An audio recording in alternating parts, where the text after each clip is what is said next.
মজার story share করি। সেটা হচ্ছে, আমি জানি না যে ভাইয়াটা এই কমেন্টটা করেছিলেন তিনি দেখবেন কিনা, বাট কালকে না যেন পরশুদিন হঠাৎ করে একজন ভাইয়া কমেন্ট করে আমাদের খেমচং পাড়ার পোস্টার মধ্যে কমেন্ট করে বলছে যে আপু আপনারা যখন ট্রিপে যাবেন আমাকে সাথে নিয়ে যাবেন কি, আমার একা যেতে ভয় হয়। আমি বললাম যে ভাইয়া আসলে আমরা তো ওভাবে যাই না, আমরা শহর বেসড জায়গাগুলোতে আমরা দুজন একসাথে যাই, আর যখন হচ্ছে কোনো ট্র্যাকে যাই তখন ওই ট্রেকিংটা কোনো একটা গ্রুপের সাথে করি, তো আপনি যে কোনো একটা গ্রুপের সাথে করতে পারেন। আমি ওনাকে সাজেস্টও করলাম যে আমাদের ইউটিউব চ্যানেলের ভিডিওগুলোতে মেনশন করা আছে আমরা কোন কোন গ্রুপের সাথে এই পর্যন্ত ট্রেকিং গিয়েছি।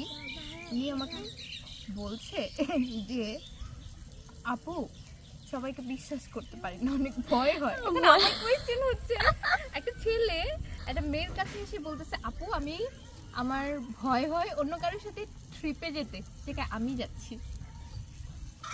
যদি আমরা কিডন্যাপ করে নিয়ে যাই, রেস্ট ইন পিস।